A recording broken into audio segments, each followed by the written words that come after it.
Al principio, una escena de película se veía así. Con el pasar del tiempo, el lenguaje cinematográfico ha cambiado y el éxito se debe principalmente a que el espectador ha aceptado de buena gana que la historia le sea contada en planos, es decir, esto y esto, a través del empalme de múltiples planos para contar una historia, un proceso mejor conocido como montaje o edición. Pero ¿cómo comenzó todo? Esto es de lo que hablaremos en esta primera entrega. Hola, yo soy Tony Quiñones, sean todos bienvenidos a la toma 1 de Quinóptico.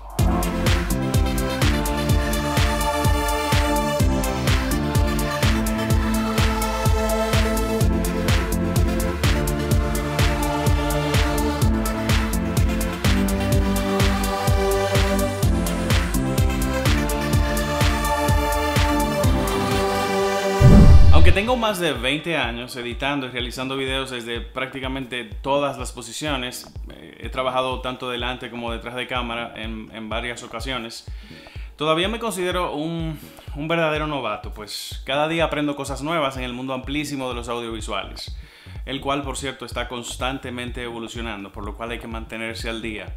Y es por esto que para que los expertos que me están viendo en este momento no me descalifiquen desde antes de comenzar, voy a puntualizar lo siguiente. Sí, es cierto, edición y montaje no es lo mismo, aunque en ocasiones las dos palabras puedan parecer sinónimos, así como el caso de fotograma en celuloide y cuadro en video, o filmación en cine y grabación en video. Bueno, de acuerdo, son diferentes. Por un lado, el celuloide está hecho de un material más químico y orgánico, pues está hecho de una emulsión fotosensible, que es un tema para otro video. El celuloide puede ser tema para otro video.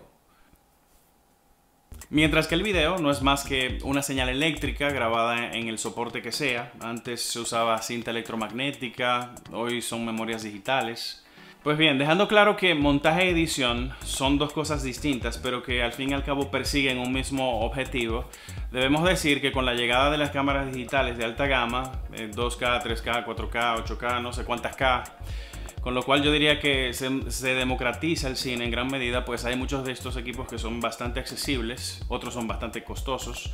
Es entonces aquí donde la línea entre ambos términos, montaje y edición, comienza a hacerse cada vez más delgada, yo diría, pues a pesar de que aún hay gran cantidad de directores que prefieren filmar en celuloide, también es cierto que más de la mitad de las películas de hoy día se graban en formato digital y esa es la tendencia, aún en los grandes estudios de Hollywood, pues los diferentes procesos y tecnologías digitales se han refinado a tal nivel que hoy día para el espectador es difícil distinguir qué fue filmado en celuloide y qué en video digital, a tal punto que aún las películas filmadas en celuloide son transferidas y editadas en formato digital y proyectadas y distribuidas digitalmente, con escasas excepciones. Es decir, la era digital, en cierto modo, ha unido ambos procesos, montaje, edición. Pues bien, aclarado esto, vamos a la historia.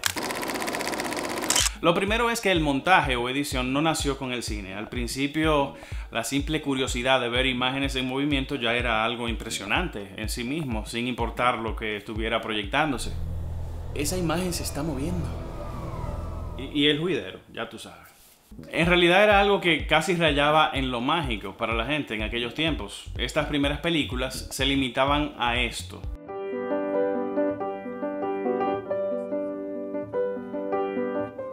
Esta cámara con caparazón de madera montada en un trípode de madera, registrando una toma fija del día a día, como es el caso de la ya famosa toma de la salida de los obreros de la fábrica Lumière hace ya 124 años, conocidos como los primeros 46 segundos del cine. A esta le siguieron muchas otras tomas del mismo estilo, como es el caso de la llegada del tren a la ciudad, también de los hermanos Lumière. Cabe destacar que aquí no había actores, no era más que una cámara con una manivela en una posición fija registrando lo que ocurría mientras rodaba regularmente a 16 fotogramas por segundo. Mayormente movimiento de personas en lugares concurridos. Aún en el caso de películas posteriores, el montaje o edición era inexistente, pues quien filmaba solo se limitaba a unir planos generales, sin ninguna intención dramática. Hagamos un paréntesis. Aquí es donde la edición cobrará su mayor valor, en el aspecto dramático. Pues a través del ensamblaje de los diferentes planos de una escena es cuando se logra transmitir al espectador lo que el guionista, el director o el editor quieren comunicar. Pero ese es un tema bastante profundo que trataremos en otra entrega. Entonces la cámara se mantenía en una posición fija, en un plano general, sustituyendo la supuesta ubicación del espectador. O sea, era como si la cámara estuviese montada, digamos, en la mejor butaca del teatro. Sí, era así, bastante teatral todo. Todo se veía desde la distancia, sin ningún detalle expresivo, a corta distancia de los actores. Aquí cabe destacar que el mejor ejemplo de ingenio, antes de que apareciera el montaje o edición, como los conocemos hoy día, recae sobre un hombre con profunda pasión por el ilusionismo. Era una especie de mago, oficio que logró transferir al cine de manera exitosa. Estamos hablando de Georges Méliès, quien cuenta la historia que accidentalmente, un día, mientras filmaba, su cámara presentó cierto desperfecto y se detuvo. Cuando logró arreglarla y le dio de nuevo a la manivela, ocurrió esto.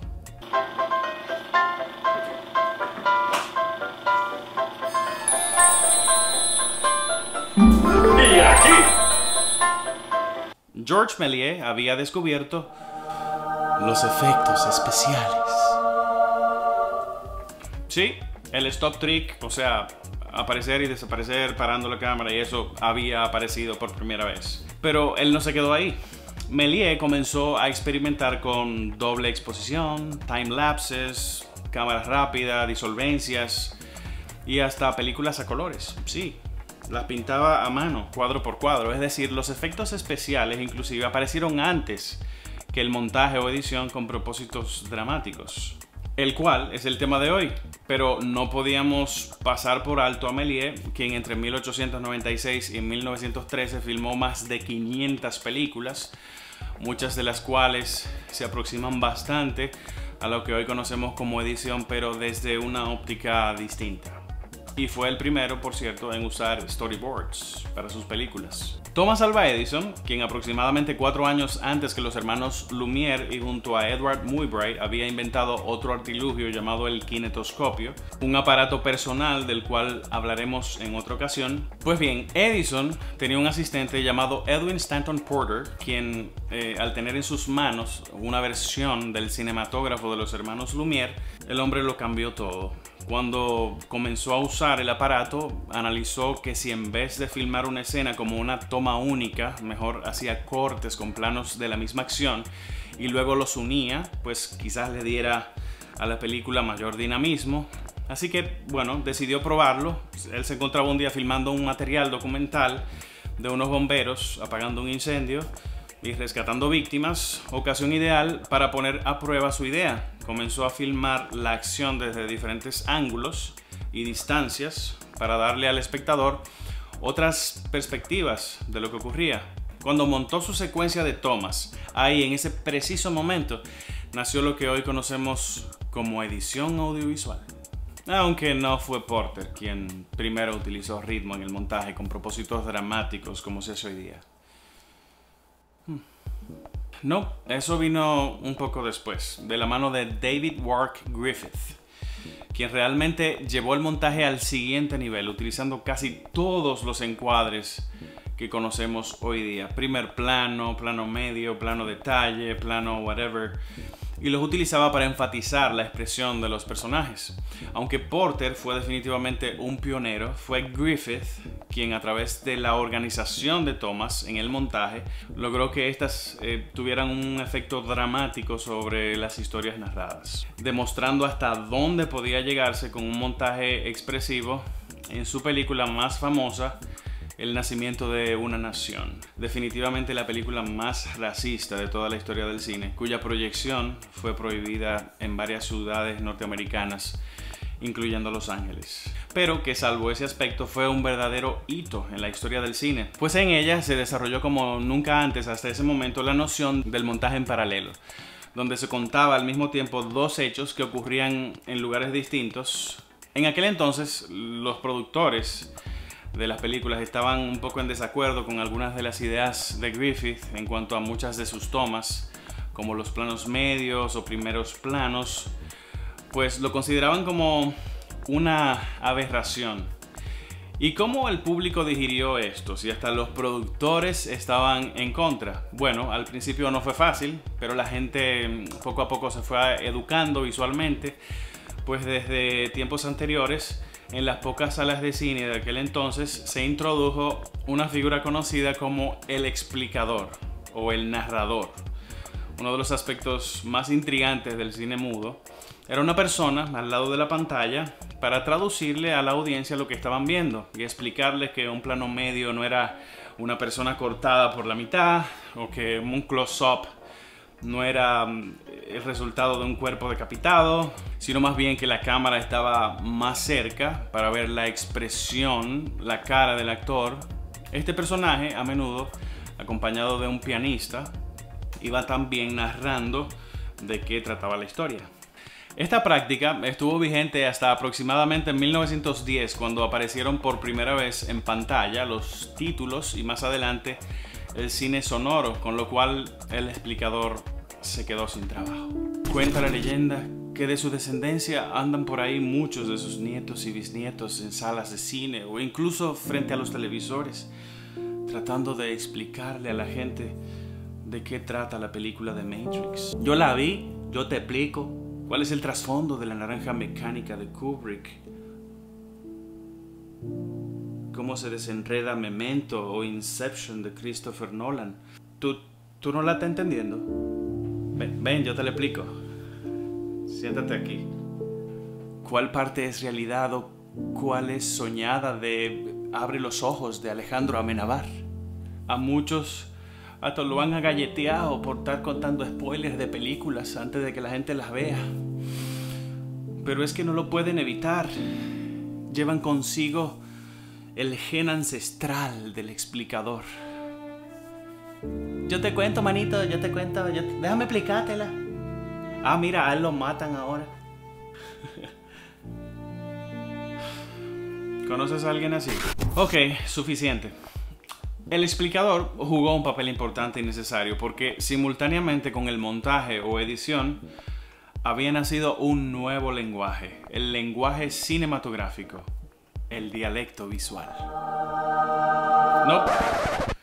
A partir de allí surgieron múltiples escuelas o tendencias en el mundo del montaje. Por un lado, Griffith, el primero en hacer una película en Hollywood con su montaje transparente, pretendiendo hacer cortes lo más imperceptibles posibles para que la audiencia ni siquiera se diera cuenta de que había un corte. La escuela rusa con Eisenstein, con cortes que según él debían ser palpables, crudos e intencionales.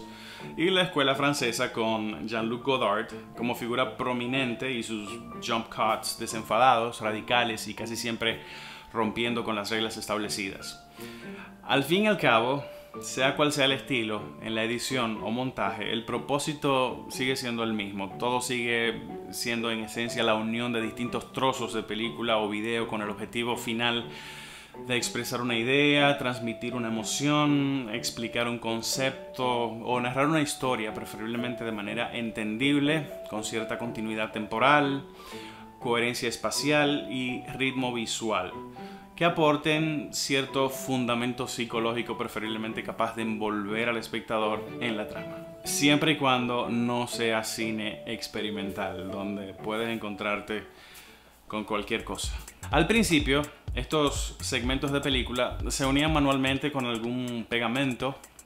Más adelante, en 1924, apareció la moviola, un aparato que se convirtió en el estándar para montar películas. Luego se escaneaba el celuloide para editarlo lineal o digitalmente. Y con la llegada del nuevo milenio, ya todo el proceso, desde la grabación hasta la edición y mezcla final, se puede hacer con cámaras digitales y una computadora equipada con programas de edición, por ejemplo, como Avid, Final Cut, Adobe Premiere, que es muy famoso hoy día, entre otros.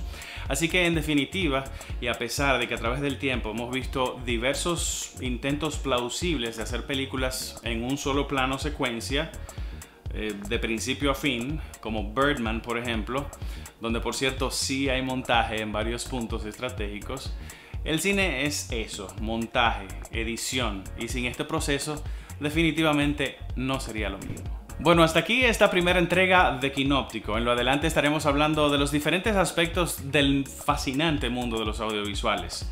Fotografía, audio, edición, tutoriales, product reviews, entre otros temas que espero sean del interés de ustedes. Formemos una comunidad. Síguenos en nuestras redes sociales como Kinoptico Oficial. Déjanos saber tus sugerencias y los temas que te gustaría que tratáramos aquí abajo en los comentarios. Comparte este contenido con quien creas que le pueda interesar. Y por supuesto, sería genial tenerte como suscriptor o suscriptora, con lo cual recibirás notificaciones cada vez que subamos un nuevo video. Será hasta entonces.